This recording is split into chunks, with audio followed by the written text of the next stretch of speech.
তুমি কেন ফজরের নামাজ একটা বছর কোনোদিন ফজরের নামাজ পড়তে পারলা না? যুবক, তোমাদের মধ্যে যারা ফজরের নামাজ পড়ো না, তোমার মতো অসভ্য, তোমার মতো নির্লজ্জ, বেহায়া, তুমি খোদার জমিনে হাঁটো কেমনে? তুমি মাটির তলে হাঁটতে পারো না?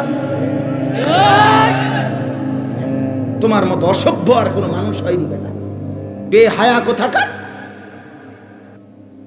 আল্লাহ রাসূল সাল্লাল্লাহু আলাইহি সাল্লাম বলেন, তাহাজ্জুদ নামাজ হাদিসে আছে নবীজির জামানায় একবার সাহাবীরা বললেন একজন মুসলমানের ব্যাপারে, ইয়া রাসূলুল্লাহ, এই লোক সারা রাত ঘুমায় থাকে ফজর পর্যন্ত, কোনোদিন তাহাজ্জুদ পড়ে না।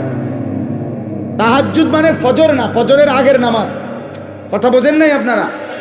নবীজির সাথে সাথে মিশকাতে আমরা নিজে পড়ছি, আল্লাহ রাসূল বললেন, যালিকা রাজুলুন বালা শাইতানু ফি উযুনাইহি। নবী বলেন, তাহাজ্জুদ পড়ে না কখনোই, তাহলে তো এটা এমন একটা লোক যার দুই কানে শয়তান পেশাব করে দিছে।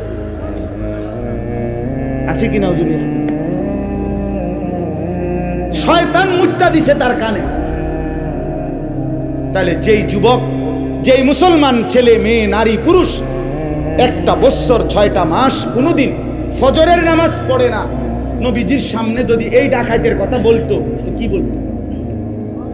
নবীর সামনে যদি বলে, ইয়া রাসূলুল্লাহ, আপনার উম্মতের এই ডাকাইতে 1 বছর কোনোদিন ফজরের নামাজ পড়ে না, তার ব্যাপারে আপনার মন্তব্য কি? তো রাসূল বলতেন, নবী শুনলে বলতেন, শয়তান তার পুরা শরীরে পায়খানা করে দিছে।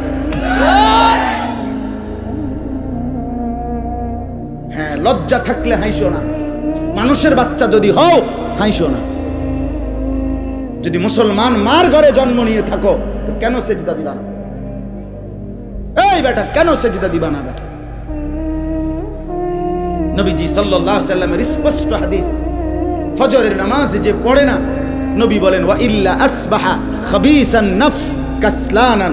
নবী যে বলেন যে ফজরের নামাজ পড়ে না, শুনতেছেন সবাই? ওই শুনতেছেন আপনারা? রাসূল বলছে যে ফজরের নামাজ পড়ে না, সে খবিস, খবিস, খবিস, এটা খবিস বেটা, খবিস, এটা খাবিসান নফস কাসলানা, এটা অলস, অকর্মণ্য, অপদার্থ। এটা যেগুলো পদার্থ ফেল আসবে, কামলা। এজন্য দয়া করে জিন্দেগির কদর করেন, বলেন ইনশাআল্লাহ। আল্লাহ আমাদেরকে তৌফিক দান করেন। হিম্মত চাই, হিম্মত। বন্দেগীর জন্য হিম্মত দরকার, হিম্মত দরকার। আপনারা, আমরা মানুষ, আমরা মুসলমান। আজকে বাপ আমরা আগাইতে পারছি না আমাদের খামখেয়ালির কারণে। আজকে সারা পৃথিবী আমাদেরকে বিদ্রুপ করে, মুসলমানের বিরুদ্ধে ষড়যন্ত্র করে, মুসলমানের উপরে জুলুম অত্যাচার করে, মুসলমানের যুবককে নিয়ে আপনার মস্কারি খেলে, তামাশা করে, একবার দুষ্টামি কইরা এটা যেন পাগলের মতো বানায় ফেলছে। মুসলমানের যুবককে একবার বেঈমানে বলে চুল এদিক দিয়ে কাইটা ফালাই দে, হেতে লাখ লাখ যুবক ফেলে দিল। পরের মাসে বলল, বেঈমানে বলল যে এবার চুল এদিক দিয়া ফালা, এবার দিল এদিক দিয়া ফালাইয়া। পরের মাসে বলল চুল চারিদিক থেকে কাইটটা একদম সমান করে মাঝখান দিয়ে একটা পাখির বাসার মতো চুল রাখ। যুবক এটাও লাখ লাখ করলো। তাহলে তোমারে যে পাগলের মতো, ছাগলের মতো তোমারে ঘুরাইতেছে, তুমি আহাম্মক বুঝো না? তুমি বুঝো না?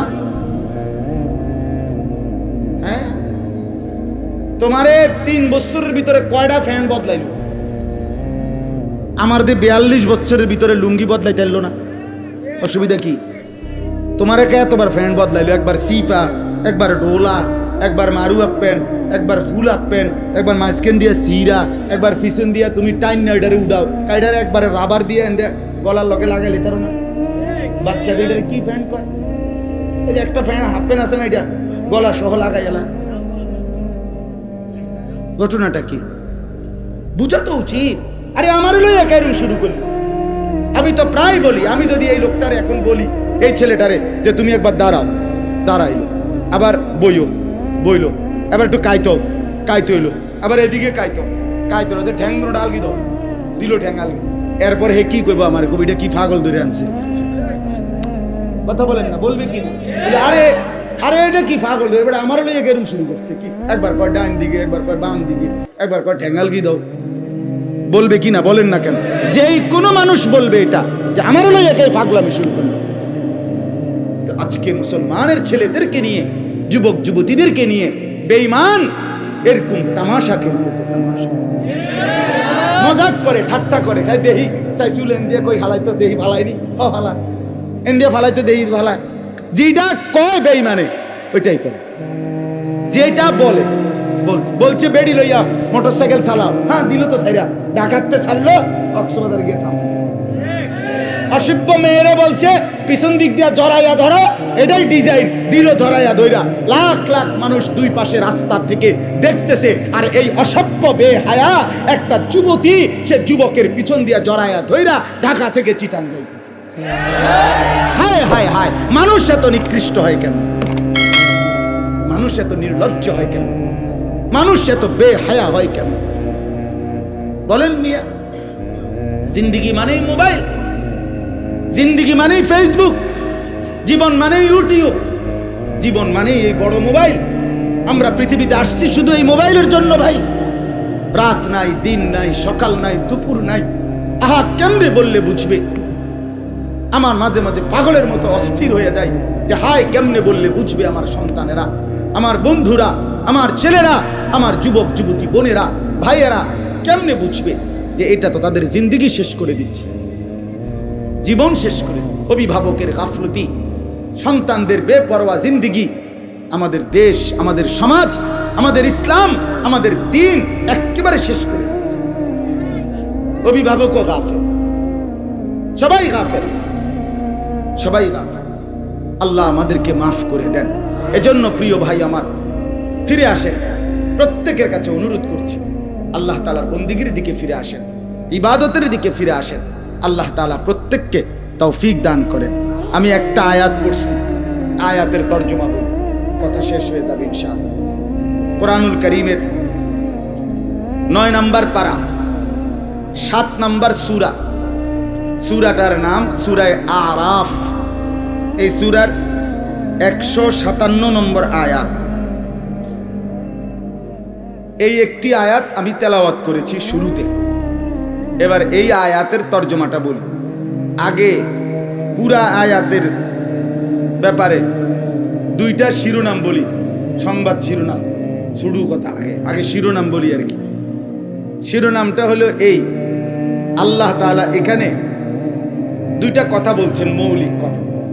এই একটি আয়াত, এক হলো আল্লাযীনা ইয়াত্তাবিউনার রাসূল। কথাটা খেয়াল করেন, শুনতেছেন সবাই?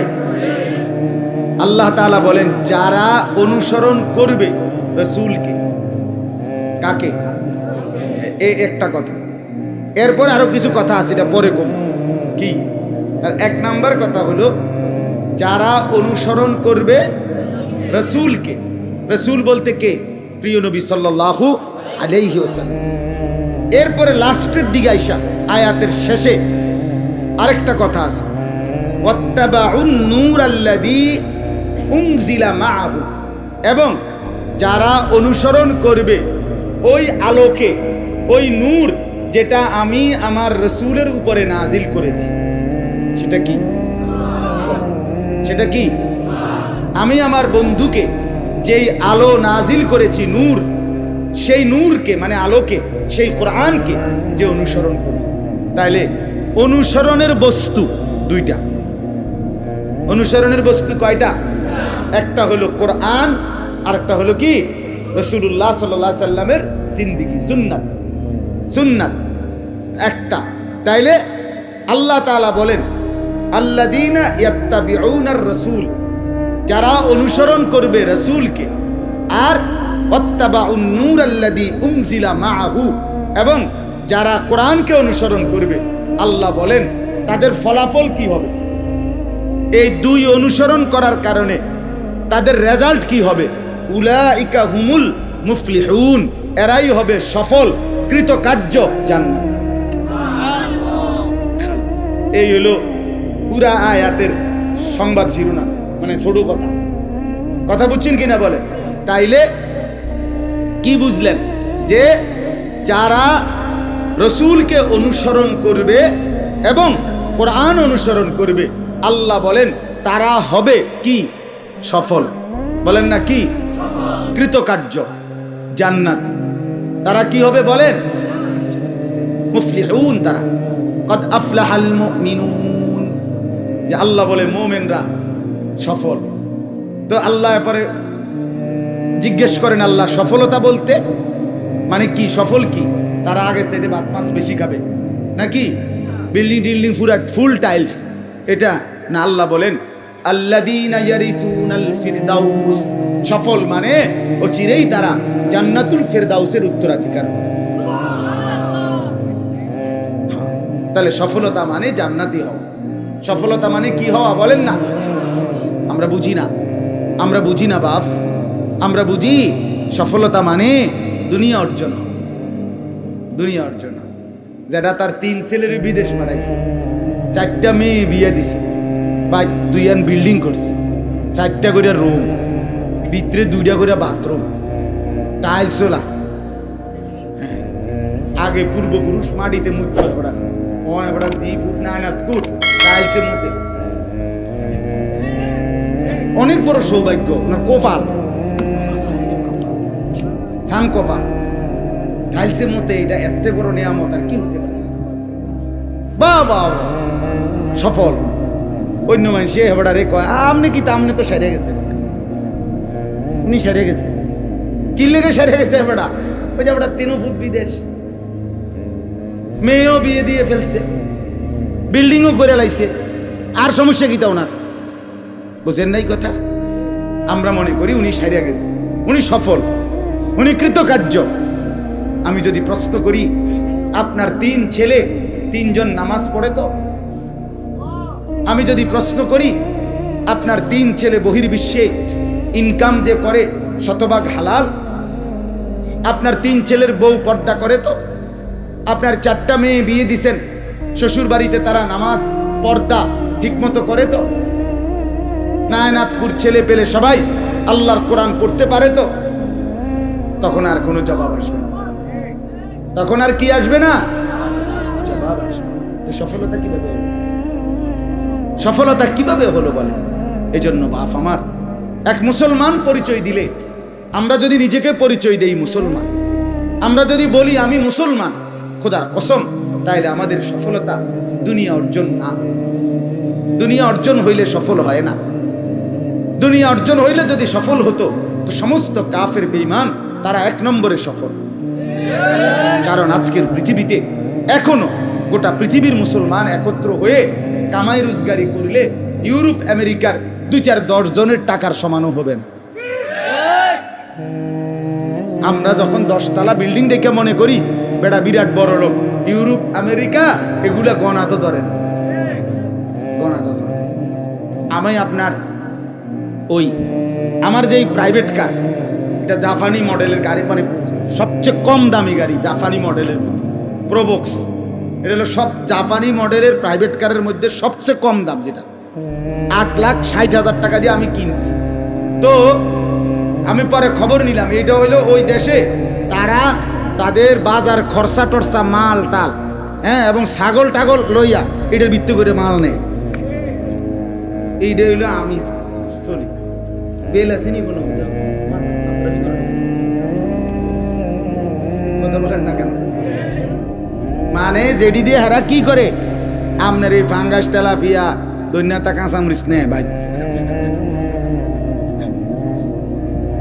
তাইলে দুনিয়া নিয়ে অহংকার করার কোনো লাভ নাই, কোনো লাভ। আরো কামাই করলেও দুশ্মনের বেঈমানের দুনিয়ার মাল আর সম্পদের মতো মুসলমান ধারে যাইতে পারবে না।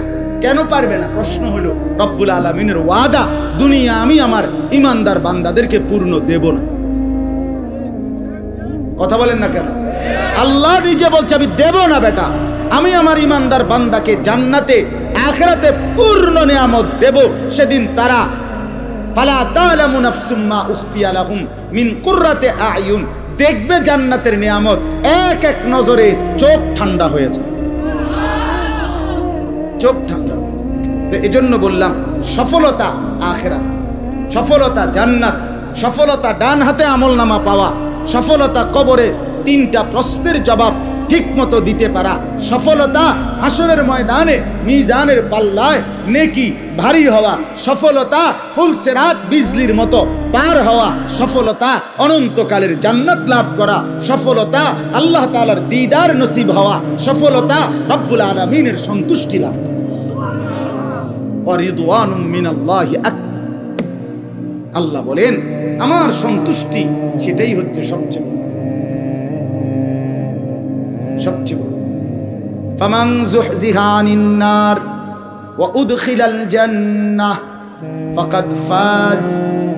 রব্বুল আলামিন বলেন যাকে জাহান্নাম থেকে মুক্তি দেয়া হলো, অতঃপর যাকে জান্নাতে ঢুকানো হলো, ফাকাদ ফাজা। রব্বুল আলামিন কোরআনে বলেন সেই কেবল সফল হলো। ফাকাদ ফাজা, ফাজা আল ফাউজ, সেই কেবল কি হলো? তাইলে রব্বুল আলামিন বললেন জাহান্নাম থেকে মুক্তি পেলে জান্নাতে প্রবেশ করলে সফল হয়, এর আগে বন্ধু সফল হয় না। ওয়াকালুল হামদুলিল্লাহিল্লাযী আযহাবা আন্নাল হাযান। রব্বুল আলামিন বলেন হাসরের ময়দানে আমার বান্দা যখন জান্নাতি হবে আর জান্নাতের মধ্যে ঢুকবে, জান্নাতের নাজ ও নিয়ামত এক নজর দেখে আমার বান্দা বলবে আল্লাহ আপনার সব প্রশংসা, আজকে আমার জীবন থেকে সমস্ত চিন্তা জীবনের তরে দূর হয়ে গেল। সফলতা সেদিনই মিলবে, সফলতা যেদিন জান্নাত মিলবে, যেদিন জান্নাত মিলবে, যেদিন রব্বুল আলামিনের সন্তুষ্টি মিলবে, রব্বুল আলামিনের সন্তুষ্টি মিলবে। আল্লাহ তাআলা কোরআনুল কারীমের মধ্যে বলছে আমি আমার বান্দাকে জান্নাতে নিয়ামত দিতেই থাকবো, দিতেই থাকবো, দিতেই থাকবো, দিতেই থাকবো। ফেরেশতা কেবল বলবে আর লাগবে নি, আর লাগবে নি। বান্দা বলবে না আর লাগবে না। আল্লাহ বলবে আরো দাও, আরো দাও, আরো দাও, আরো দাও, আরো দাও, আরো দাও। শেষ পর্যন্ত বান্দা বলবে ফেরেশতা ভাই কইলাম তো আর লাগতো না, আর কিত্তা দাও। ফেরেশতা বলবে রব্বুল আলামিন আপনার জান্নাতি বান্দা বলতেছে আর লাগবে না, আর চাচ্ছে না। আল্লাহ বলবে না ফেরেশতা ওয়ালাদাইনা মাজিদ, আমার কাছে আরো আছে, আরো আছে, আরো আছে। এবার ফেরেশতা বলবে আল্লাহ এবার তাইলে কি দিবেন আপনি, আর কি দিবেন? তো রব্বুল আলামিন বলবে ফেরেশতা আমার 70,000 নূরের পর্দা সরায়া দাও, এবার জান্নাতি বান্দা আমাকে দেখবে, আমি তাকে দেখব।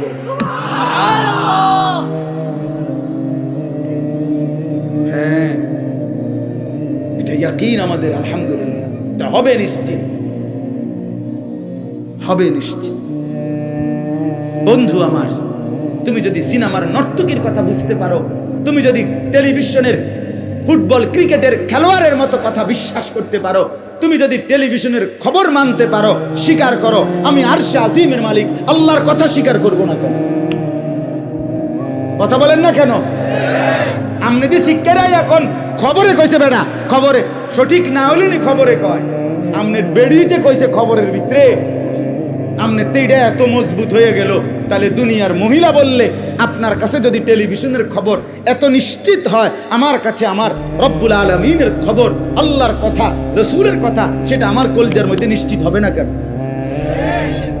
হ্যাঁ, এই জন্য আমার শায়েখ আরিফ বিল্লাহ আল্লামা মুফতি মুশতাকুন নবী কাসেমি হযরত দামাত বারাকাতুহুম প্রায় বলে যে যুবক আজকে তুমি মানুষের বেডি চাও, আমি হাসরের ময়দানে একসাথে 70,000 হুর জান্নাতি নারী একসাথে দেখব। তুমি অনসাও, আজ তুমি নর্তকীর গান শোনো, আমি জান্নাতে 70,000 হুরের গান একসাথে শুনি। তুমিও মজা করো, আমিও মজা করি। বাকি দুনিয়া তোমারও চলতেছে, আমারও চলতেছে, ঠিক কিনা বলেন না কেন? সেজদাওয়ালার রাতও ভোর হয়, নাফরমানের রাতও ভোর হয়, হয় কিনা বলেন না কেন? ভাত খাইলে সেজদাওয়ালারও পেট ভরে, বেঈমানেরও পেট ভরে। গরুর গোশত নামাজির লেগে যে এই স্বাদ, নাফরমানের লেগে এই স্বাদ। কথা বলেন না কেন? তাহলে আর অসুবিধা কি? তুমি বেশি কি আগাইছ, বেশি কি অর্জন হয়েছে বলেন? দুনিয়ার এই সুদখোর, ঘুষখোর, এই সিটার বাটপাররা, হারাম রোজগারকারীরা, এরা দুনিয়া বেশি কি ভোগ করছে? কোনান দিয়ে আগায় গেছে আম করতে। কথা বলেন, এখন বাজে 7:40। মনে করেন এখন বাজে কত? আমরা যারা মাগরিবের নামাজ পড়ছি তারার অন বাজে কয়টা? আর যারা আপনার সুদকুর ঘুষকুর বেনামাজি এখন কয়টা বাজে? তো হেতে কিতা গেছে হেতের যদি 8:50 বাজতো তুই না আগে যেত। কথা বলেন, কি রে বেটা তুই আমার থেকে কি আগাইছো? তুমি তোমার যে সময় 7:40 বাজে, আমারও তো এই সময় 7:40 বাজে। এই জন্য দুনিয়া আগায় না। দেখা হবে হাসরের ময়দানে। শায়েখ বলে কথা হবে হাসরের ময়দানে, বুঝা যাবে হাসরের ময়দানে কার মা আছে কার মা নাই। আল্লাহ বুঝার তৌফিক দান করে। তাহলে কি বললেন? যারা অনুসরণ করবে কাকে? রাসূলকে। আর অনুসরণ করবে কাকে? কোরআন। তারা কি হবে? সফল হবে। কি হবে বলেন? আর সেই সফলতা মানে জান্নাতি হবে। বলেন না, কথা কর না। সফল হবে মানে কি হবে? জান্নাত। সবাই বলেন কি হবে? আবার বলেন কি হবে? জান্নাতি হব তো ইনশাআল্লাহ। চাই তো ইনশাআল্লাহ। আল্লাহ তৌফিক দান করে। আরে চাইতে হয়, চাইতে হয়। নবীজি চাইতেন আল্লাহুম্মা ইন্নী আসআলুকা রিদাকা ওয়াল জান্নাহ। আল্লাহ আমি আপনার সন্তুষ্টি চাই, জান্নাত চাই।